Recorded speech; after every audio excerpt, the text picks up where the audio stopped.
He was not penalized. That is the part everyone remembers about Spa.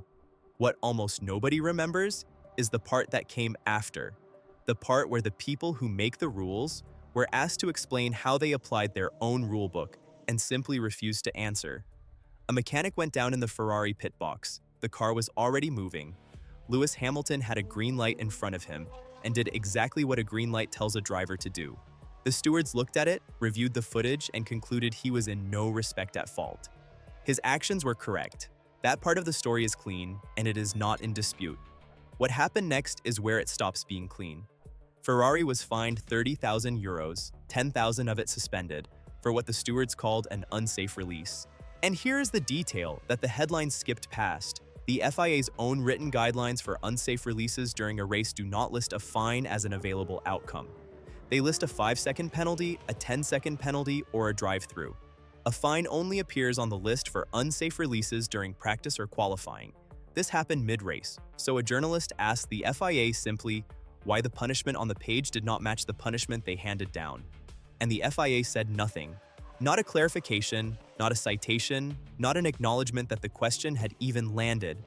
Silence. If you want to understand how power actually works in this sport, you do not learn it from the penalties that get explained.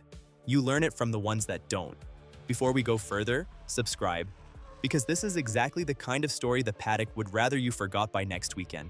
And tell me in the comments where you're watching from. This one plays differently depending on how close you are to a steward's room.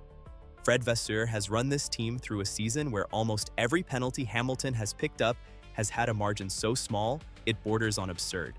0.1 kilometers per hour over the pit limit in Monaco. The same 0.1 in Hungary.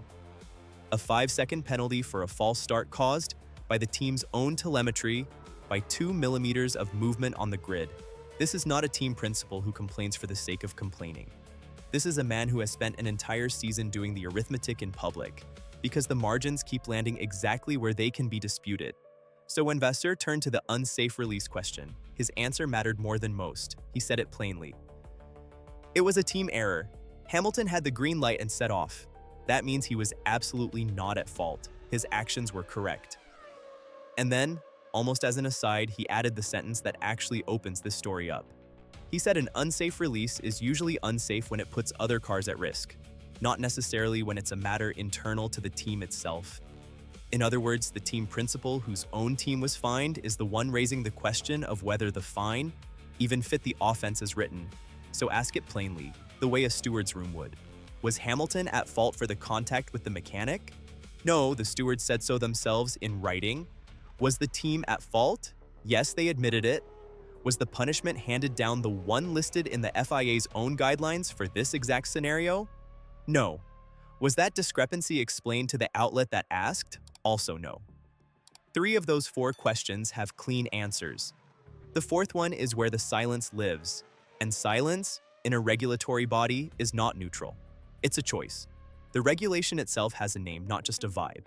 The steward's own document cites Article B1.6.2a of the FIA Formula 1 regulations as the basis for the unsafe release finding.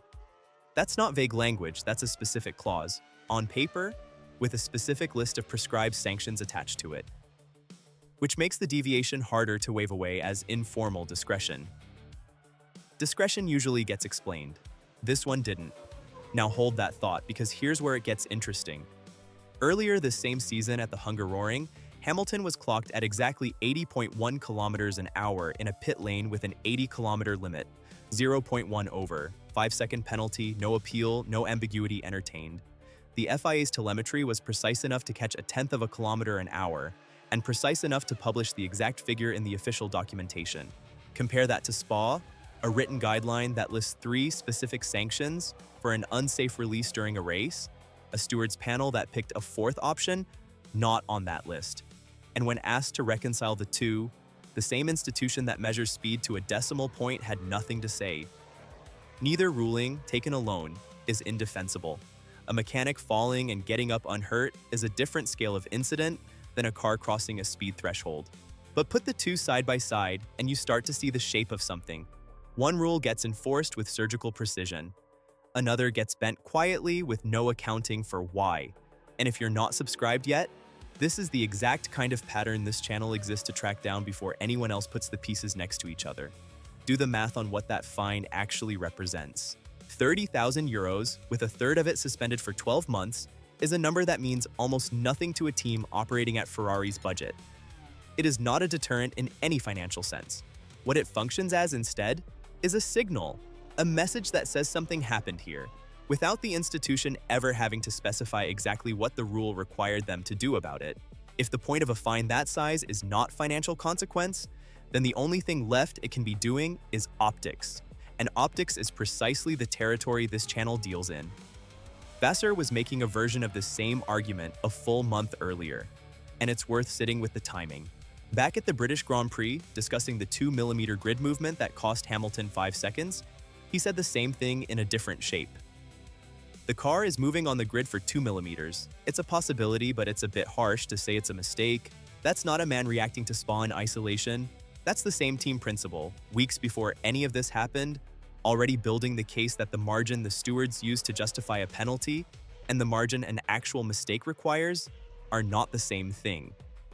He said it about Silverstone.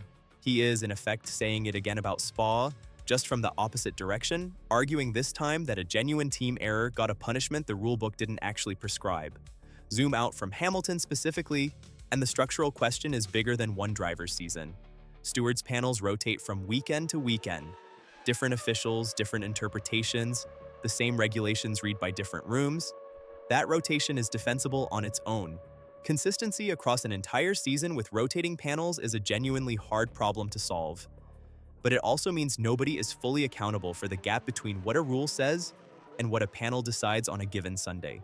When a panel deviates from a written guideline and the governing body won't explain why, the rotation stops being a scheduling detail and starts being a shield.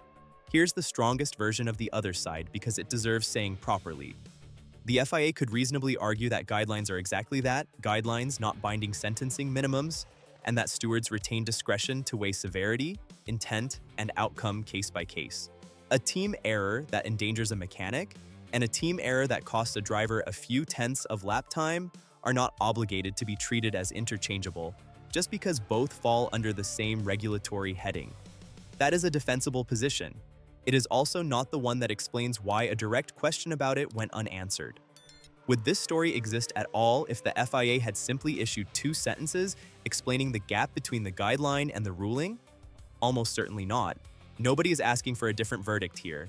The mechanic was unhurt, Ferrari accepted responsibility, and Hamilton, by the steward's own words, did nothing wrong. What's being asked is smaller and, honestly, more reasonable.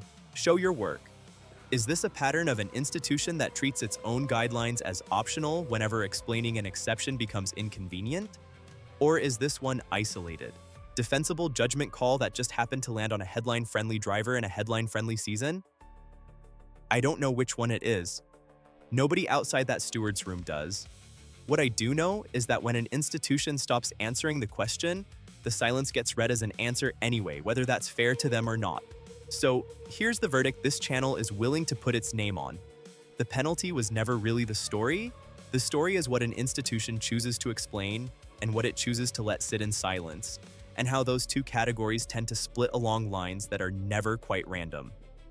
Is this actually a pattern, or are we all just noticing the one case that got attention? Vote with your reaction. Like this if you think the silence is deliberate. Comment if you think it's just bureaucratic sloppiness because there's no comfortable answer here. And I'd rather you pick one than sit on the fence. Budapest is next, and the drivers already have a meeting scheduled with the FIA before a wheel turns there, one that was called specifically to go through decisions from exactly this stretch of races. Whatever gets said behind that closed door either ends this conversation or reopens it for the rest of the season. Subscribe now, because when that meeting produces an outcome, and it will, I'm covering it the moment it's confirmed, not a news cycle later. So tell me, does the FIA owe an explanation here, or is silence actually a legitimate answer from a regulator?